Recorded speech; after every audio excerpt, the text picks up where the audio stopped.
Deep in the jungles of Vietnam, soldiers from both sides battled heat exhaustion and each other for nearly 20 long years. But the key to communist victory wasn't weapons or stamina, it was a dirt road. The Ho Chi Minh Trail, winding through Vietnam, Laos and Cambodia, started as a simple network of dirt roads and blossomed into the centrepiece of the winning North Vietnamese strategy during the Vietnam War, supplying weapons, troops and psychological support to the south.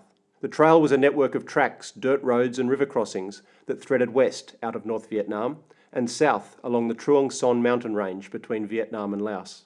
The journey to the south originally took 6 months, but with engineering and ingenuity, the Vietnamese expanded and improved the trail. Towards the end of the war, as the main routes detoured through Laos, it only took 1 week. Here is how it happened. In 1959, as relations deteriorated between the North and the South, a system of trails was constructed in order to infiltrate soldiers, weapons and supplies into South Vietnam.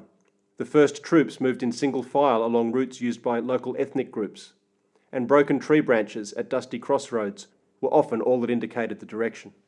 Initially, most of the communist cadres who came down the trail were Southerners by birth who had trained in North Vietnam.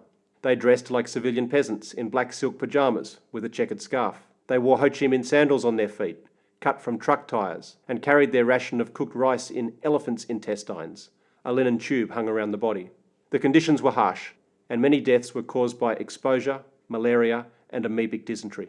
Getting lost, starving to death, and the possibility of attacks by wild tigers or bears were constant threats. Meals were invariably just rice and salt, and it was easy to run out. Fear, boredom and homesickness were the dominant emotions, and soldiers occupied their spare time by writing letters, drawing sketches, and drinking and smoking with local villagers.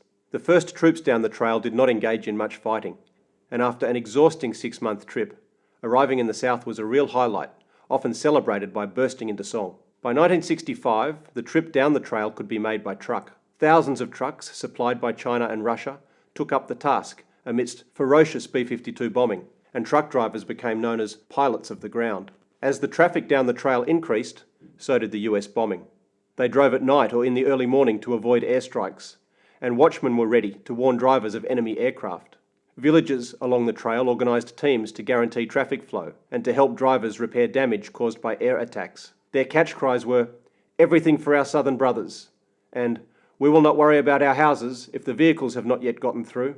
Some families donated their doors and wooden beds to repair roads. Vietnamese forces even used deception to get US aircraft to bomb mountainsides in order to make gravel for use in building and maintaining roads. The all-pervading red dust seeped into every nook and cranny. The Ho Chi Minh Trail had a profound impact on the Vietnam War, and it was the key to Hanoi's success.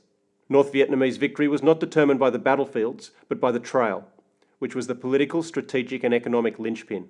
Americans recognised its achievement, calling the trail one of the great achievements of military engineering of the 20th century. The trail is a testimony to the strength of will of the Vietnamese people, and the men and women who use the trail have become folk heroes.